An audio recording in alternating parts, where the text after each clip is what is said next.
कर्पूरगौरं करुणावतारं संसारसारं भुजगेन्द्रहारं सदा वसन्तं हृदयारविन्दे भवं भवानी सहितं नमामि। बोलिए शंकर भगवान की जय। बोलिए शिव महापुराण की जय। बोलिए सनातन धर्म की जय। बोलिए भारतवासियों की जय।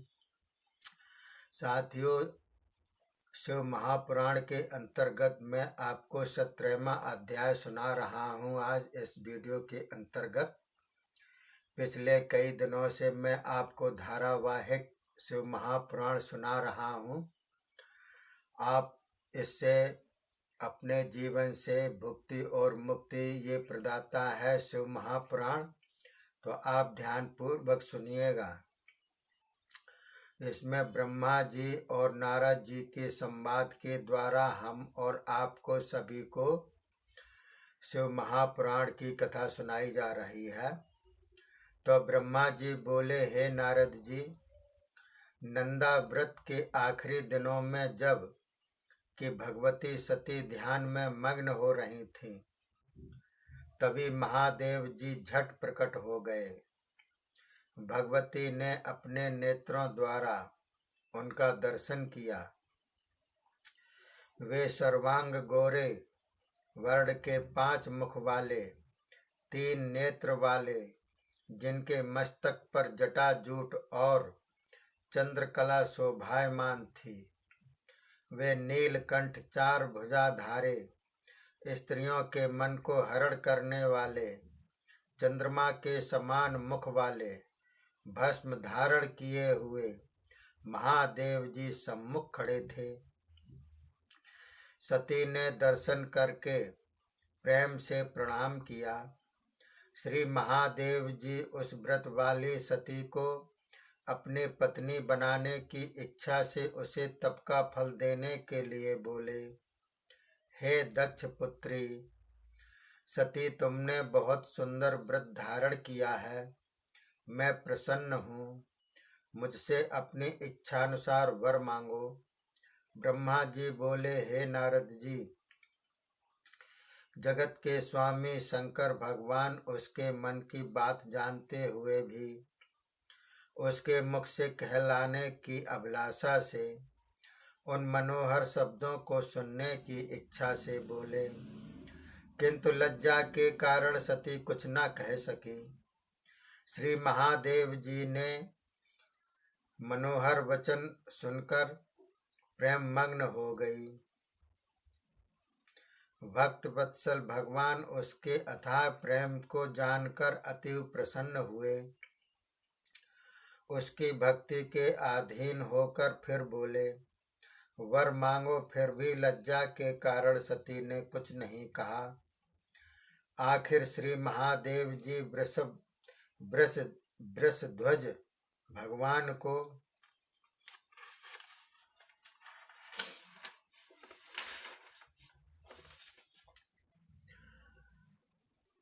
ही करना पड़ा। देखो, तुम मेरी पत्नी बनो। इस प्रकार के अपने मन चाहे वचन सुनकर परम आनंद में मग्न होकर सती भगवती काम वर्धक हाव भाव करने लगी। तब तो दोनों के हृदय में श्रृंगार रस उदय हो आया। दोनों की शोभा बढ़ गई। उसके अनंतर दक्ष पुत्री हास विलास के साथ नीचे की ओर सिर झुकाए बोली, हे देवाधिदेव महादेव प्रभो, आप विवाह विधि के अनुसार मेरे पिता के सन्मुख मुझे ग्रहण करें।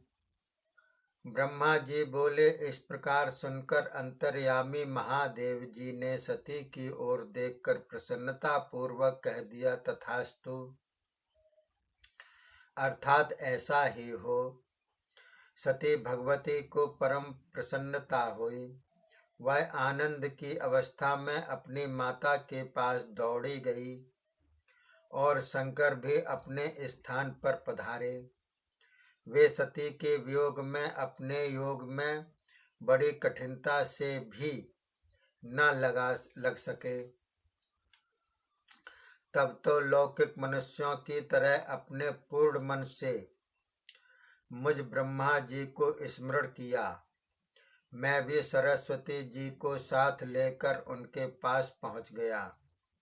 मुझे सरस्वती के साथ आया देखकर सती के प्रेम में बंधे हुए भगवान शंकर मुझसे बोले, हे ब्रह्मा जी, मैंने नंदा व्रत धारण करने वाली सती को तो वर दे दिया है कि मैं ही तुम्हारा पति बनूंगा, किंतु दक्ष पुत्री सती ने कहा था कि आप मेरे पिता के सामने विवाह विधि के द्वारा मुझे ग्रहण करो।